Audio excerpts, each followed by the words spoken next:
Ces clichés en noir et blanc ont fait le tour du monde. Roger Balaine et son univers sont notamment connus grâce au clip qu'il a réalisé pour le groupe Die Antwoord en 2012. Aujourd'hui, à 69 ans, ce géologue de formation a choisi la Halle Saint-Pierre, musée emblématique de l'art brut, pour exposer son œuvre. Il a commencé par photographier les pauvres blancs d'Afrique du Sud, les laissés pour compte, avant, pendant et après l'apartheid.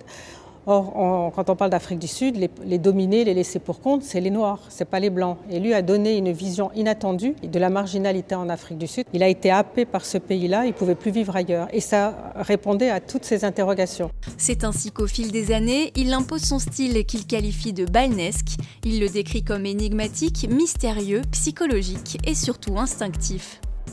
Au début, c'était très documentaire, ces photos. Il photographiait plutôt les villages, les maisons à l'extérieur. Et puis après, il a franchi le pas. Il est rentré à l'intérieur de ces maisons. Et là, il a découvert non seulement un monde, mais une esthétique.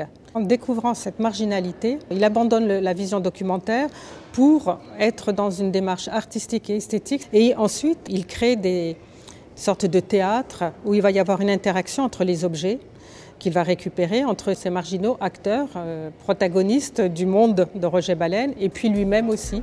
Influencé par le théâtre de l'absurde de Camus ou de Beckett, les animaux, le dessin, les fils de fer s'intègrent alors dans son œuvre et l'amènent vers des installations entre imaginaire et réalité. Ça se mélange entre les éléments véritablement humains, les mannequins, les objets, les dessins. Enfin, tout ça crée une espèce de confusion où on ne sait plus très bien ce qu'on regarde.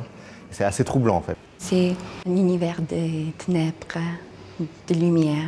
C'est un peu comme marcher dans les cauchemars. C'est vraiment puissant, c'est fort. Expression de son monde, cette exposition de Roger Balaine est aussi celle d'une mise en scène à plusieurs mains qui ne laisse pas le visiteur indifférent.